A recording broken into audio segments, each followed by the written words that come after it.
14 футболни отбора се събраха в Тетевен, за да подкрепят каузата за набиране на средства, необходими за лечението на нашата съгражданка Даниела Димова. Необходимата сума е непосилна за семейството. Голяма част от тетевенци и приятели са солидарни и организират кампании за набиране на средствата. Даниела в момента се намира на лечение в Турция.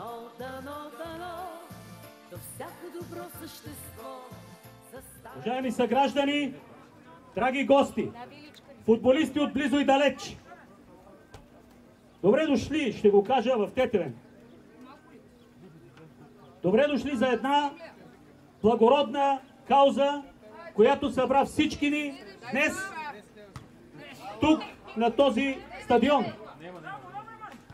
Да помогнем на Дитка. Това е нещото, това е мотото, което ни обединява. Повечето тетевенци я познават. Познават Бисер съпруга и познават нейните близки. И лошата новина наистина ни изненада и наистина ни разтърси. Преминала през изключително тежки премеждия в живота си, тя наскоро направи 50 години. Но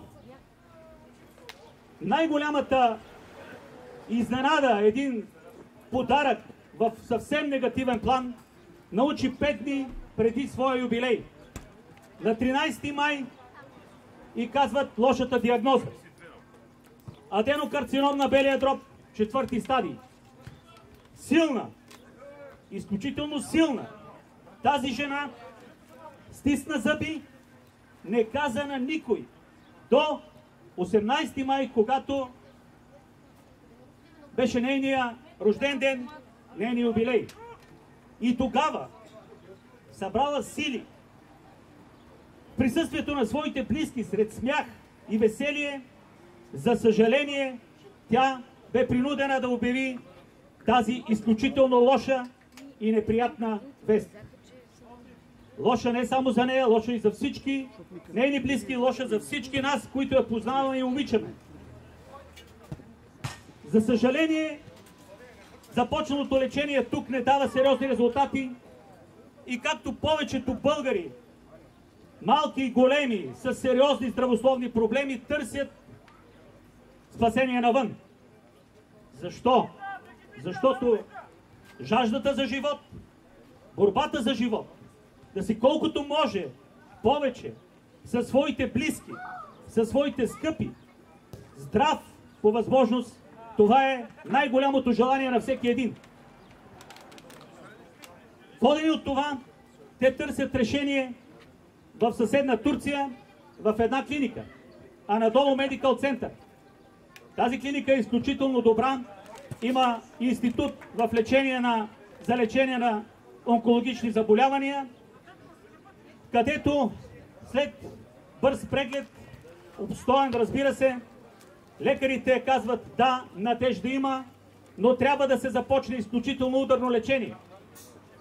Лечението в подобни институции, уважаеми гости, както знаете, е скъпо и не винаги е по джоба и финансовото състояние на болния и на неговото семейство и на неговите близки. Затова в целия град стартира една кампания, не само в града, разбира се, и навсякъде, да помогнем на Дитка с ДМС, с кутии, разположени в различни търговски обекти. Именно тази кауза, да помогнем на Дитка, събра днес и всички тук присъстващи този благотворителен футболен турнир, който се провежда за това да се съберат средства, за да подпомогнем нейното лечение. Ударният курс на лечение преминава успешно първите 2 седмици в Турция. След кратка почивка тук, тя със съпруга си отново е там, където за наша всеобща радост е посрещната от нейната лекуваща лекарка, която й казва с радост в очите, че причината, основната причина за това онкозаболяване е ясна. А това е някакъв генетичен проблем и точно тези гени, които са причина за това заболяване, са открити след направените изследвания и в момента се започва една нова терапия, която се нарича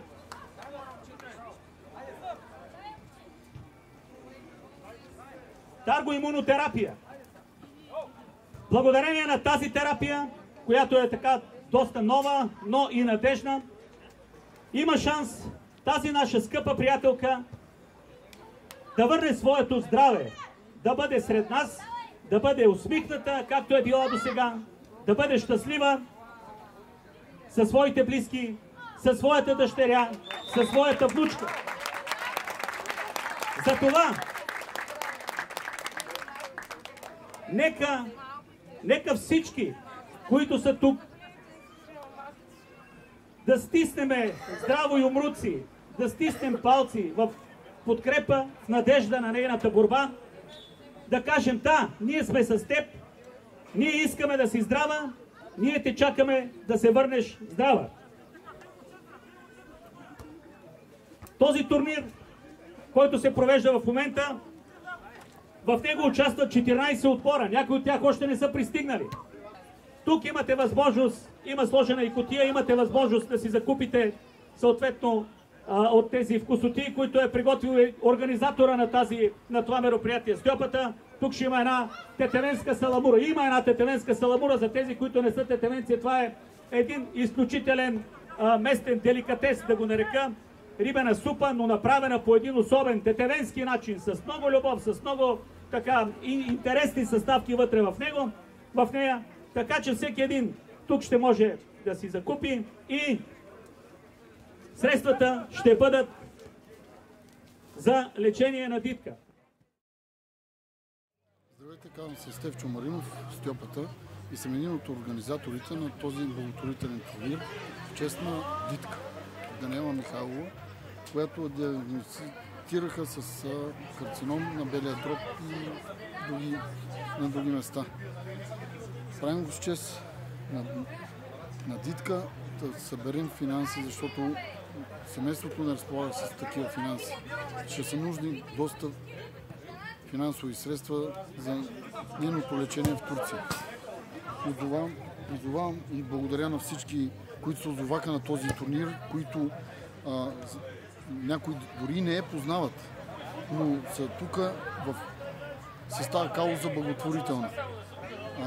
Организирали сме тетевенска саламура, тетевенска сливова ракия, скара има, бира, безалкохолни.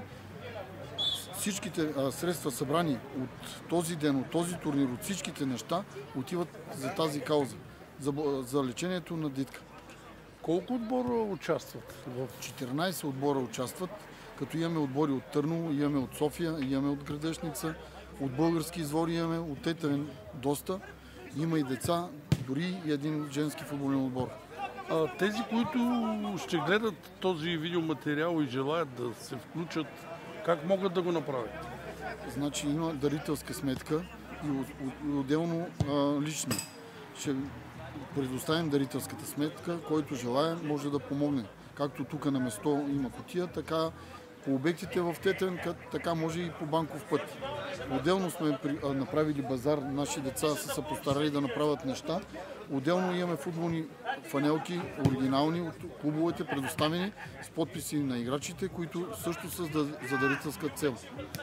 Колко средства са необходими за лечението на дете? По предварителни изчисления, които никой даже не знае до момента колко ще отидат, но някъде в порядъка на 200 000 лева. Имате ли информация колко са събрани до момента? Нямам информация. И в момента е на второ вливане в Турция, като докторите са много надеждени. Това да се случи. Как се застава за една такава кауза? Ами как са? Желание с сърце. Просто тя е много добър човек. Тези, които не я познават, вие казвате, тя е много добър човек, но тези, които не познават дитка, какво е хубаво да знаят за нея? Аз се познавам от дете. Такъв весел, лъчезарен човек, всеотдаен. Той е разкошен човек. Трябва да й дадем шанс да се порадва на внучето си, на детето си, на всички, които я обичат. Защото е много добър човек. Само да споменем, че от тези 14 клуба, които участват днес в този футболен турнир за събиране средства за Дитка, те заплащат такса, която ще отиде в... Таксата е от 150 лева на отбор, която също отива в сметката на Дитка. Отделно имаме спонсори, които са дарили минерална вода, други ракия, трети саламура, Енчо с сладкарници за питките, за всичко това е дарение. Срещате ли съпричастност на тетевенци в каузата? Разбира се. Огромна съпричастност, защото повечето тетевенци я познават. И забелязвам, че има много хора, които са на турнира, които дори не я познават. Но са съпричастни и се озоваха на нашата покана. Тук е момента, където можете да отправите вашия апел към онези, които ще гледат, да бъдат съпричастни, кой с каквото може да помогне. Призовавам кой каквото желая, с каквото може да помогне. Целта е събиране на средства за нейното лечение. Но се радвам, защото много хора се отзоваха и са много щастливи. Ние сме съпричастни към Дитка и искаме чрез турнира да й помогнем, да й покажем колко много е важна тя за Тетевен и силно се надяваме да й бъдем доста от полза с този турнир. Един за всички, всички за един!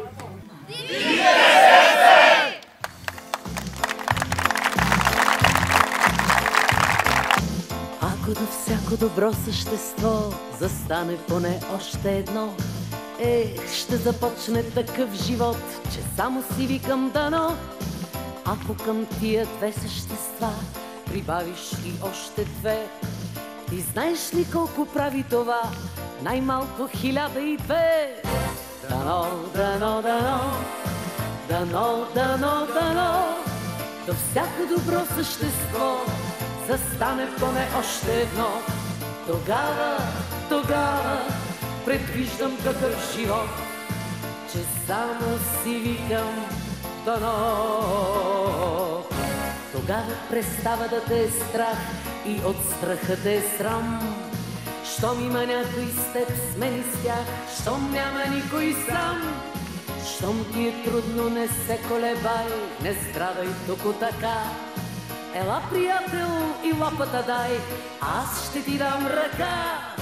Дано, дано, дано, дано, дано, дано, до всяко добро същество застане поне още едно.